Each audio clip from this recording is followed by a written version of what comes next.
आपको आज नियामक ज्यामिति का पार्ट 3 पढ़ाऊंगा। और इस पार्ट 3 में जो है नियामक ज्यामिति का ये पार्ट 3 जो है, इस पार्ट 3 में हम लोग मुख्य रूप से पढ़ेंगे आज जो इस चैप्टर का मेन इंपोर्टेंट टॉपिक है, उसका नाम है distance formula and its application, दूरी सूत्र और इसका उपयोग। तो देखते हैं distance formula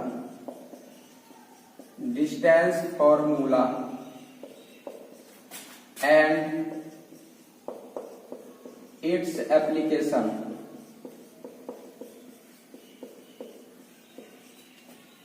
distance formula and its application, इसका मतलब हुआ दूरी सूत्र एवं दूरी सूत्र का उपयोग।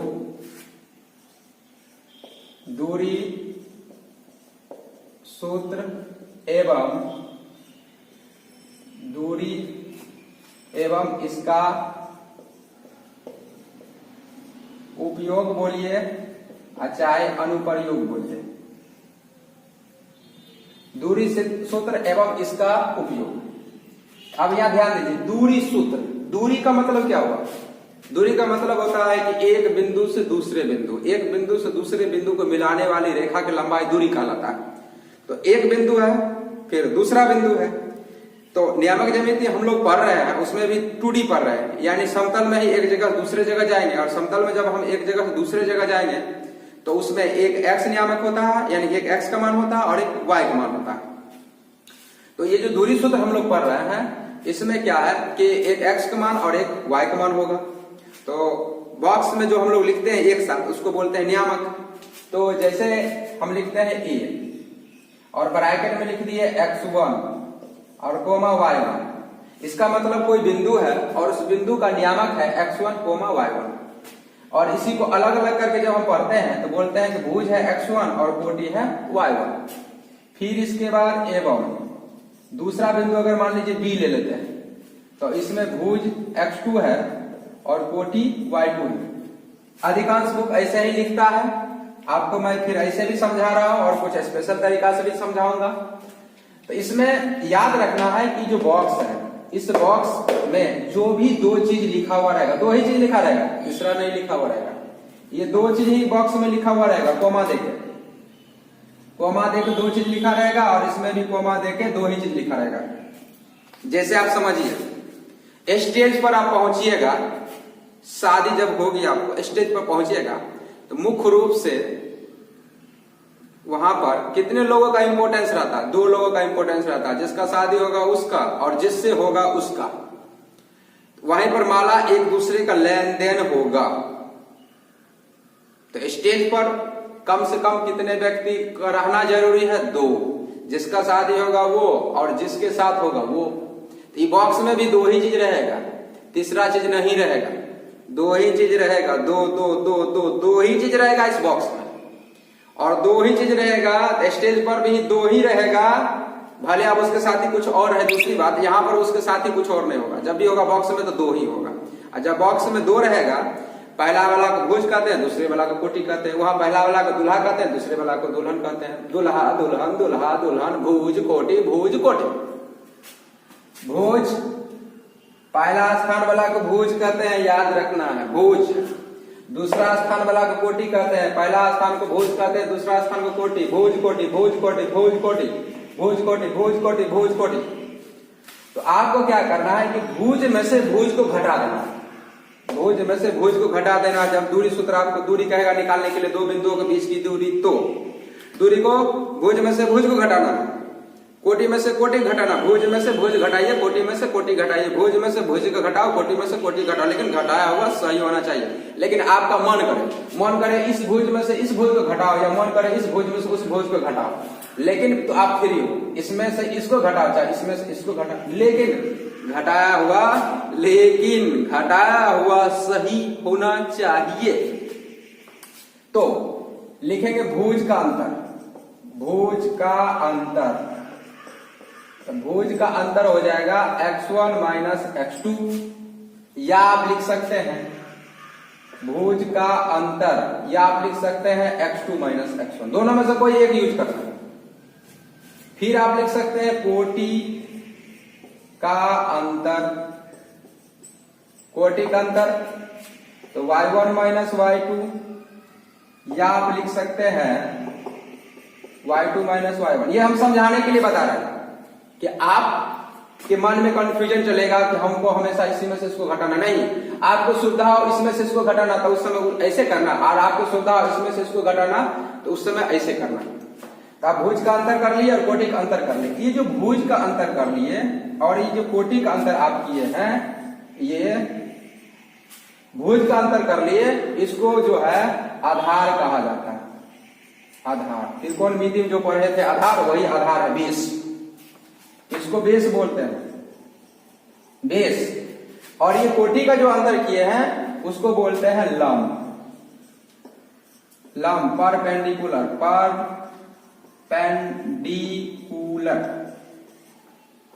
परपेंडिकुलर बोलते हैं, उसको बेस बोलते हैं, इसको परपेंडिकुलर बोलते हैं। अब आप जरा देखिए, आधार मालूम है, लंब मालूम है, आधार लंब मालूम है, और दूरी मतलब कर्ण। आपको मन ही मन समझना है कि कर्ण हमें ज्ञात करना है, इसका मतलब दूरी ज्ञात करना है। जैसे समझिए, कोई व्यक्ति किसान है, उसका अच्छा से बेटा पढ़ाई किया, डीएम बन गया, और अपने पेरेंट्स से जाएगा, अपने पुत्र से जाएगा मिलने के लिए। डीएम जो है अपने कलेक्ट्रेट ऑफिस में होंगे। जब वहां पर वो जाएगा तो उसका जो गेटमैन होगा, जो सिपाही होगा, ये कहेगा कि हम अपने बेटा से मिलने के लिए आए हैं। तो वो कहेगा यहाँ कौन बेटा रहता है, यहाँ डीएम साहब है। तो वो कहेगा कि वो मेरा बेटा है। तो वो पहले सूचना देगा कि आपका पिताजी आए, लेकिन वो व्यक्ति जो है कभी ये नहीं बोले कि हमारा बेटा डीएम है। वो कहेगा हम अपने बेटा से मिलने के लिए आए, हम अपने बेटा से मिलने के लिए, हम अपने बेटा से मिलने के लिए आए हैं। तो सिपाही हो सकता है तो 4 डंडा देगा, उसको घुमा देगा, ना तो वैसे ही घुमा देगा, मिलने के लिए नहीं देगा। वह सूचना हमें देना पड़ेगा कि मेरा बेटा ही डीएम है। ठीक उसी प्रकार हमने भुज का अंतर किया, आपको समझना है आधार है। हमने कोटि का अंतर किया, आपको मने मन समझना है लंब है, मन ही मन समझना है, भूलने की जरूरत नहीं है। जैसे आपकी शादी होगा तो आप अपने ससुराल जाइएगा तो वहां पर कोई लड़की आएगी, कहेगी जीजा जी, आप जाकर उसको कहिएगा कि हाँ जिससे हमको जीजा जी कहो, बोलिएगा नहीं, वो अपने यार ऑटोमेटिक समझ जाता है। अब वहां पर आपका नाम अमित होगा, ठीक है, और आपकी शादी हो गई तो जाइएगा वहां पर ससुराल, तो आपकी जो उधर से कोई लड़की आएगी, कहेगी जीजा जी, कोई लड़का अगर के हमारे जीजा जी आए हैं तो उसको कहेगा हमको अमित बोलो, हमको जीजा जी मत बोलो। तो कहेगा कि साली और आपकी साला कि हमारे जीजा जी पागल है। तो वहां पर क्या चीज रखना है, वहां पर रखना है कि जो आपको बोला वो सब बोलने दीजिए, आप मने मन समझिए हम अमित हैं। ऐसा नहीं कि कहिएगा लड़ जाइएगा, कहिएगा हम जीजा जी नहीं हैं, हम तो अमित हैं। वही बात यहाँ पर, ये आधार है, ये लंब है, तो मने मन समझ जाइए कि आधार लंब है। ये राम गणेश सर का ट्रिक है। और दूरी जब कहेंगे तो मन ही मन समझिए कर्ण है, मन ही मन समझिए कर्ण है। हमने बोला दूरी निकालो, मन ही मन समझ, ओ हाँ कर्ण निकालना है। कर्ण कैसे निकालेंगे, जब लंब और आधार मालूम रहेगा तब। आइए, आधार तो आपको मालूम है, लंब तो आपको मालूम है, करना क्या है, लंब और आधार को रूट में भर करके जोड़ देना है। तो हो जाएगा दूरी सूत्र D बराबर D, डिस्टेंस है D इसलिए लिख दे स्मॉल डी या कैपिटल डी, और भुज का अंतर का स्क्वायर x1 माइनस x2 का whole square, y1 minus y2 का होल स्क्वायर। ओके, अब आपकी इच्छा है कि यहां पर ना हम ये लिखो x2 माइनस x1 का whole square, y2 minus y1 का होल स्क्वायर, लेकिन दोनों में से कोई एक आपको लिखना है। D बराबर root under x1 minus x2 का whole square plus y1 minus y2 का होल स्क्वायर, रूट D बराबर root under x1 minus x2 का होल स्क्वायर अब प्लस y1 माइनस y2 का होल स्क्वायर। याद रहे, इसका जो अंतर आएगा वो आधार, वो होल स्क्वायर होगा, इसका जो अंतर आएगा इसका होल स्क्वायर होगा। यहाँ हमेशा प्लस ही होगा, ये प्लस ही होगा।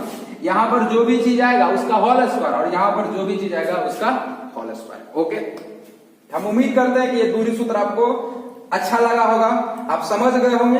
अब दूसरी बात, ये दूरी सूत्र तो है, लेकिन ये दूरी सूत्र जरूरत क्या है, क्यों है पढ़ने का, जो उसका हम एप्लीकेशन बोलते हैं, अनुप्रयोग। यूजेज ऑफ डिस्टेंस फार्मूला या application of distance formula, uses of distance formula या एप्लीकेशन ऑफ डिस्टेंस फार्मूला आप बोल सकते हैं, डिस्टेंस फार्मूला। ये अब इसका उपयोग कहां करेंगे? तो इसका उपयोग करेंगे, जैसे देखिए ये त्रिभुज हमने बनाया, ठीक। अब ये त्रिभुज बनाया, ये ए है, ये बी है और ये सी। इसका नियामक दे देगा ब्रैकेट में x1 y1, यहाँ पर अंक लिखा हुआ रहेगा। इसका दे देगा x2 y2, यहाँ पर भी कुछ अंक लिखा रहेगा। अभी हम अंक नहीं लिख के ले रहे हैं संकेत। और ये अब कहेगा कि बताओ कि ये त्रिभुज कौन सा है, समबाहु त्रिभुज है कि समद्विबाहु त्रिभुज है कि विषमबाहु त्रिभुज है कि समकोण त्रिभुज है, कौन सा त्रिभुज है। यानी त्रिभुज को पहचान करने के लिए हम दूरी सूत्र का प्रयोग करते हैं। कैसे? एक बार दूरी सूत्र का प्रयोग करके, यहाँ भुज x2 है, यहाँ भुज x1 है, इस दोनों को भुज का अंतर कर लीजिए, कोटि का अंतर कर लीजिए, दूरी सूत्र निकाल के इसकी लंबाई निकाल लीजिए। एक बार इस दोनों के बीच भुज का अंतर, कोटि का अंतर करके और ये लंबाई निकाल लीजिए। तो भुज है x3, भुज है x2, कोटि है y2 y3, इसको अंतर करके ये दूरी निकाल लीजिए। फिर यहाँ पर भुज और अंतर का स्क्वायर करके ये दूरी निकाल लीजिए। तीनों दूरी आपने निकाला। अगर तीनों दूरी बराबर आ गया तो आपको क्लियर हो गया समबाहु त्रिभुज। अगर तीनों दूरी निकाला, दो दूरी बराबर है, एक दूरी बराबर नहीं है, तो समद्विबाहु त्रिभुज हो गया। अब तीनों दूरी अलग अलग आया तो विषमबाहु त्रिभुज हो गया। चौथा बात, आपने दूरी निकाला, उसमें दो दूरी छोटा आया, एक दूरी बड़ा आया, तो बड़ा दूरी का वर्ग किया, दो छोटा दूरी को वर्ग करके जोड़ा, अगर बराबर आ गया तो वह समकोण त्रिभुज है। ओके, तो दूरी सूत्र का एप्लीकेशन, ये दूरी सूत्र का क्या एप्लीकेशन होगा कि हम त्रिभुज की जांच करना, त्रिभुज का पहचान करना कि यह त्रिभुज कौन सा है। दूसरा नंबर, अगर ये चतुर्भुज है, ये चतुर्भुज है, अब इसका नियामक दे देगा x1 y1, इसका x2 y2, इसका x3 y3, इसका x4 और y4, ये दे देगा। और अब आपसे पूछा जाएगा बताइए ये समानांतर चतुर्भुज है कि समचतुर्भुज है कि वर्ग है या आयत है। ठीक है, तो जब आप चारों भुजा निकाल लिए, चारों दूरी बराबर हो गया, ठीक। तो अब समानांतर चतुर्भुज हमें कैसे पता चलेगा कोई भी त्रिभुज समानांतर चतुर्भुज है, कोई भी त्रिभुज समचतुर्भुज है, कोई भी त्रिभुज चतुर्भुज वर्ग है, कोई भी चतुर्भुज आयत है, कैसे पता चलेगा? तो उसके शर्त को आप याद रखिए और दूरी सूत्र का प्रयोग करिए और शर्त को पालन करवाइए। अगर वो पालन किया तो ये चतुर्भुज है, नहीं तो चतुर्भुज, जो चतुर्भुज होगा वो शर्त का पालन करेगा। तीसरा नंबर जैसे ये तीन बिंदु हुआ, ये इसका नियामक दे देगा x1 y1, इसका x2 y2 और इसका x3 और y3, ये दे देगा। अब कहेगा कि ये ABC संरेख है या नहीं है। संरेख का मतलब क्या? एक ही सीध में। जब आप इसके बीच की दूरी निकालेंगे, इसके बीच की दूरी निकालेंगे और इसके बीच की दूरी निकालेंगे, तीन दूरी निकलेगा। तीन दूरी में दो दूरी का आप जोड़ोगे और सबसे बड़ा दूरी के बराबर आ गया तो ये संरेख होगा। आप इस चित्र में जो अभी लिखा हुआ length of AC equal to लिखेंगे लेंथ ऑफ AB और लेंथ ऑफ BC। अगर इस रूल का पालन किया, क्योंकि चित्र में ये सबसे बड़ा दिख रहा है, उसके बाद ये छोटा और ये छोटा, इस दोनों को जोड़ेंगे, बड़ा के बराबर आ गया तो हम कहेंगे कि तीनों बिंदु संरेख है, अदरवाइज तीनों बिंदु संरेख नहीं है। लास्ट पॉइंट, कोई एक बिंदु यहां दे देगा, इसका नियामक x1 और y1 दे देगा, x1 और y1, और एक दूसरा बिंदु इधर दे देगा x2 और ये y2, और एक बिंदु यहां दे देगा, इसका नियामक x3 और y3। अब आपसे पूछेगा कि बताइए ये जो x1 y1 है इससे और इससे समदूरस्थ है या नहीं है, बताओ।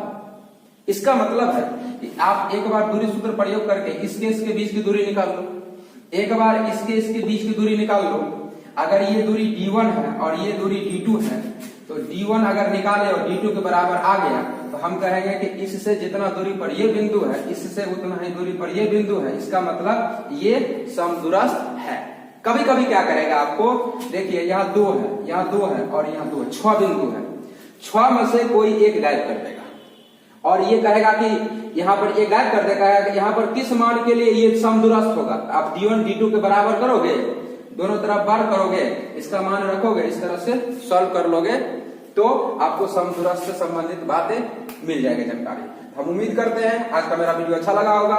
धन्यवाद।